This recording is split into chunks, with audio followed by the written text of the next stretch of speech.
Assalamu alaikum wa rahmatullahi wa barakatuh. Salut à vous tous. Avant d'entamer notre discours sur les problèmes du calendrier lunaire hégirien, leurs causes et comment les résoudre, nous allons donner un petit aperçu historique du comment on est arrivé au calendrier grégorien d'aujourd'hui, considéré scientifiquement juste et qui est utilisé par tous les pays du monde, y compris les pays musulmans. L'introduction du calendrier grégorien en remplacement du calendrier julien commença le 15 octobre 1582, avec les pays se réclamant de l'alignement sur Rome. L'Espagne, le Portugal, les États de la péninsule italienne, l'Italie n'était pas encore unie à l'époque, elle était en plusieurs États, dont les États pontificaux aussi. Le but était de lutter contre la dérive de la date de Pâques, le dimanche après la première lune de l'équinoxe de printemps, et qui se déplaçait vers les mois d'hiver, comme se déplacent malheureusement aujourd'hui les mois du calendrier hégirien. Regardez ce qu'il arriverait si on n'ajusterait pas le jour du 29 février au calendrier grégorien, c'est-à-dire si on n'applique pas les années bissextiles. Les saisons et les mois iraient à la dérive. Regardez bien dans cette application vidéo. Alors, le passage du calendrier julien au calendrier grégorien, promulgué par le pape Grégoire XIII en février 1582, a eu lieu dans un court délai, souvent moins d'un an, dans la plupart des pays catholiques. En revanche, les pays protestants comme les pays orthodoxes ont ignoré ou refusé cette réforme, du fait qu'ils récusaient l'autorité religieuse du pape, en particulier les pays non chrétiens, musulmans ou autres, comme la Corée, le Japon, la Syrie, la Chine et puis tous les pays arabes et musulmans du monde. La réforme consistait dans la suppression de 3 années bissextiles sur une période de 400 ans. C'est-à-dire, en 400 ans, il faudrait qu'ils enlèvent 3 années bissextiles, c'est-à-dire combien 36 mois. C'est bien ça. Donc, et ceci afin d'empêcher une dérive, qui serait assez faible bien sûr, du calendrier par rapport aux événements astronomiques connus de longue date. Équinoxe et solstice. Arrêtons-nous un peu ici pour essayer de comprendre ensemble ce que sont les équinoxes et ce que sont les solstices et leur rôle vis-à-vis des saisons. Vous devez savoir que le solstice d'hiver a lieu ce 21 décembre prochain.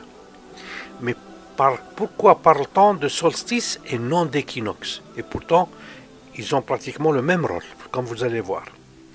Ils caractérisent tous deux le passage d'une saison à une autre au cours d'une année. Ce sont pourtant deux phénomènes astronomiques distincts. Alors, quelle est la différence entre le solstice et l'équinoxe?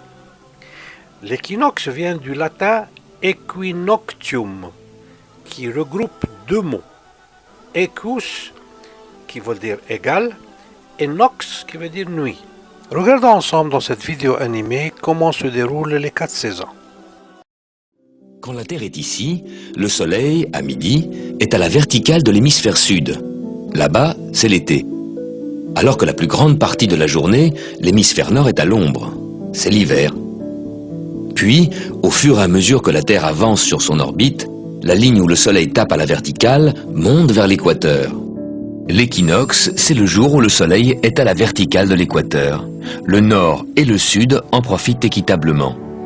Pour l'hémisphère nord, le printemps commence. Comme la Terre continue son périple, la ligne où le Soleil tape à la verticale monte encore vers le nord. Et là, au mois de juin-juillet, l'hémisphère nord sera tourné vers le Soleil. Les rayons nous arriveront sous un angle plus direct, ce sera l'été, on aura chaud. Puis notre voyage continuera, le Soleil redescendra vers l'équateur, le croisera à l'équinoxe d'automne, le 23 septembre, cette fois pour retourner sous l'équateur, ce sera l'hiver. L'équinoxe est donc le moment de l'année où le soleil se trouve dans l'axe de l'équateur, comme vous le voyez dans l'écran. Et quel que soit l'endroit où l'on se trouve sur le globe, le jour et la nuit ont exactement la même durée. Ils signent le début du printemps ou de l'automne. On parle alors d'équinoxe de printemps entre le 20 et le 21 mars et d'équinoxe d'automne entre le 20 et le 23 septembre. Lorsque le soleil passe à la verticale du tropique du Cancer, c'est le jour le plus long de l'année pour l'hémisphère nord et il signe le début de l'été. Regardez la vidéo pour vous rendre compte comment que cela se passe. Il s'agit du solstice d'été entre le 20 et le 21 juin. En revanche, lorsque le soleil se trouve au niveau du tropique du Capricorne, la luminosité dont bénéficie l'hémisphère nord est moins diffuse.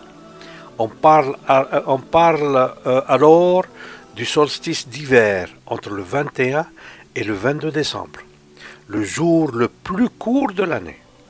Son étymologie latine, solstitium, fait référence à l'arrêt du soleil durant quelques jours avant de se rapprocher à nouveau de l'équateur. Les solstices et les équinoxes définissent les saisons. Le solstice correspond au moment de l'année où les rayons du soleil touchent la Terre avec l'angle le plus incliné. Le solstice d'été représente la journée la plus longue de l'année et le solstice d'hiver la plus courte. L'équinoxe correspond à un moment de l'année où le soleil se trouve au zénith, à l'équateur terrestre.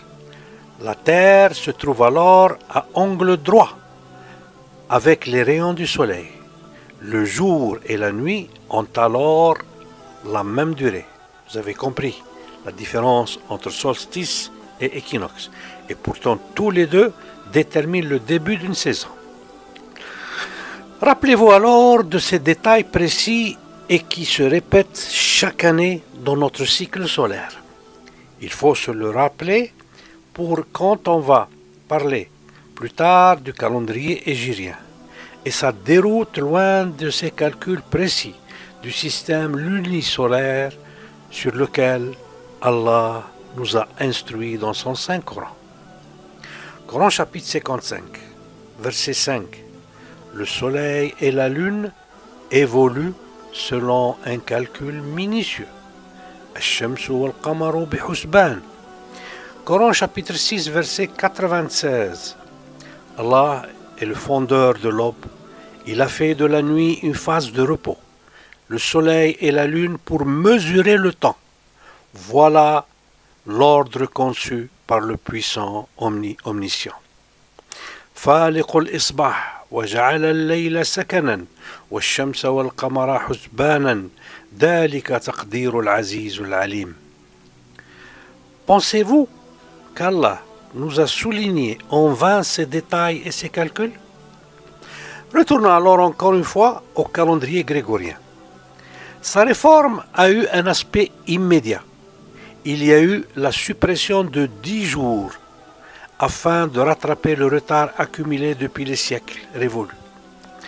Par exemple, dans le royaume de France, la datation de 1582 est passée du 9 décembre au 20 décembre. Cependant, cette réforme étant scientifiquement fondée, les pays protestants et les pays orthodoxes l'ont acceptée après plusieurs années, entre 1700 et 1923, de même que certains pays musulmans au XIXe et au XXe siècle. L'adoption du calendrier grégorien n'entraînait pas nécessairement la disparition complète du calendrier précédemment en usage. D'une façon plus générale, le calendrier grégorien est aujourd'hui le calendrier international de référence. Le calendrier hégirien ou islamique est un calendrier lunaire, soit un calendrier non solaire. Son principal avantage est le fait de pouvoir se positionner sur un repère temporel court et visible à l'œil nu. En effet, les différentes phases de la Lune sont facilement observables. La Lune est toujours nouvelle au début de chaque mois et elle est pleine la nuit du 15 du mois. Le calendrier hégirien ainsi que celui des Juifs sont fondés sur une année de 12 mois lunaires, de 29 ou 30 jours chacun. En effet, dans les deux calendriers, on a 6 mois de 29 jours et 6 mois de 30 jours, soit un total de 354 jours et donc une année plus courte de 11 jours par rapport à l'année solaire. Dans le calendrier hébraïque, les Juifs ajoutent toutes les 4 années un mois intercalaire qu'ils appellent Adar 2. Cette année de 13 mois s'appelle année embolismique. En l'absence de l'ajustement des 11 jours du calendrier hégirien, manquant au calendrier solaire, l'écart de ces 11 jours exclut toute possibilité de synchronisation entre le début des mois et le début des saisons. Le calendrier hégirien a remplacé depuis un peu plus de 14 siècles le calendrier lunisolaire. Celui-ci était en vigueur dans la péninsule arabique pendant des siècles avant l'arrivée de l'islam. Et au moins 9 ans après l'hégire, donc il a duré 9 ans après l'hégire, mais selon certaines interprétations, mais comme on va voir, il a duré encore plus longtemps. Il comportait des mois lunaires synchronisés avec le cycle solaire. Pour y arriver, les Arabes ajoutaient un mois intercalaire, 7 fois tous les 19 ans. 7 fois tous les 19 ans, ils ajoutaient un mois intercalaire, soit environ une fois tous les 32 mois. Ils appelaient ce mois An-Nasi, qui signifie le mois différé. Vous voici ce que dit le Coran à propos de ce mois. Coran chapitre 9, versets 36 et 37. Le nombre de mois auprès d'Allah est de 12 mois, dans la prescription d'Allah le jour où il créa les cieux et la terre. 4 de ces mois, 4 d'entre eux sont sacrés. Telle est la religion droite. Durant ces mois, donc durant les 4 mois sacrés, ne faites pas de tort à vous-même. Combattez les associateurs sans exception, comme ils vous combattent sans exception. Et sachez qu'Allah est avec les pieux. إن عدة الشهور عند الله 12 شهرا في كتاب الله يوم خلق السماوات والأرض منها 4 حرم ذلك الدين القيم فلا تظلموا فيهن أنفسكم وقاتلوا المشركين كافة كما يقاتلونكم كافة واعلموا أن الله مع المتقين. Coran 9, verset 37. Le report d'un mois sacré à un autre est un surcroît de mécréance. Par là, les mécréants sont égarés. Une année, ils le font profane et une année, ils le font sacré, afin d'ajuster le nombre de mois qu'Allah a fait sacré. Ainsi rendent-ils profane ce qu'Allah a fait sacré. Leurs méfaits leur sont enjolivés et Allah ne guide pas les gens mécréants. إنما النسيء زيادة في الكفر يضل به الذين كفروا يحلونه عاما ويحرمونه عاما ليواطئوا عدة ما حرم الله فيحل ما حرم الله زين لهم سوء أعمالهم والله لا يهدي القوم الكافرين.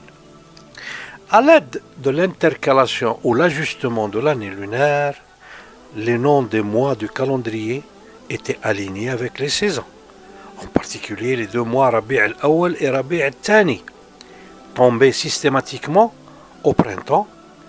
Ces 2 mois succédaient au mois de Safar et précédaient les 2 mois de Jumada, et le mois de Ramadan, dont le nom signifie les premières pluies fines qui annoncent le début de l'automne. الرماد المطر يأتي قبل الخريف فيجد الأرض حارة محترقة.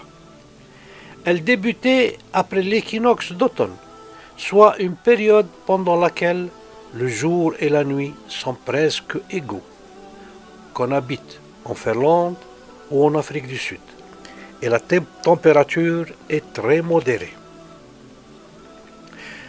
L'idée du mois intercalaire est empruntée par les tribus arabes pré-islamiques au calendrier juif, lui-même un calendrier lunisolaire emprunté des Babyloniens et en vigueur jusqu'à aujourd'hui. L'objectif de cette intercalation était de faire correspondre les mois du pèlerinage au dernier mois de l'automne. Les musulmans croient presque unanimement que le dernier prophète avait lui-même aboli le mois intercalaire, An-Nasi, vers la 9e année de l'Hégire, sur la base des versets 9.36 et 9.37 qu'on a cités plus haut et que vous voyez sur l'écran. Le verset 9.36 fixe à 12 le nombre de mois d'une année, tandis que le verset 9.37 aurait interdit l'intercalation selon l'interprétation traditionnelle. Cette interdiction a rendu le calendrier hégirien inactif. Il ne peut plus répondre aux besoins des populations musulmanes, de gérer leur activité à long terme, de prévoir, de programmer et d'organiser à l'avance tout ce qui doit l'être. En conséquence, le calendrier hégirien n'est utilisé aujourd'hui que pour déterminer les dates associées à des événements religieux. Pour tous les autres usages, les musulmans du monde entier utilisent depuis environ 2 siècles le calendrier grégorien. Les sources exégétiques affirment que c'est le prophète lui-même qui a aboli le mois intercalaire à la fin de la 9e année de l'Hégire, soit la veille de sa mort, et sur la base des 2 versets cités ici, le 9.36 et le 9.37. Une étude récente, menée par l'islamologue Wissam Din Ishaq, et dont les résultats sont publiés en 2018, dans un ouvrage intitulé « Le livre de l'innocence du mois intercalaire » Kitab Bara'atun Nasi. Il a présenté plusieurs preuves historiques qui montrent que le dernier messager n'avait pas aboli l'intercalation. L'une des preuves les plus solides est basée sur les dates de la bataille de Badr et de la bataille de Yarmouk. Je m'arrête à ce point important que je détaillerai, Inch'Allah, dans la 3e et ultime partie, Inch'Allah, de ce sujet, comme vous le constatez, très intéressant et utile pour le réveil de notre Ummah et pour son retour à ce que Allah a décrété, loin de toutes les dérives qui ont porté notre Ummah dans le désastre culturel et social qu'elle est en train de vivre aujourd'hui. وآخر دعوانا أن الحمد لله رب العالمين والسلام عليكم ورحمة الله وبركاته. Salut et bénédiction à vous tous.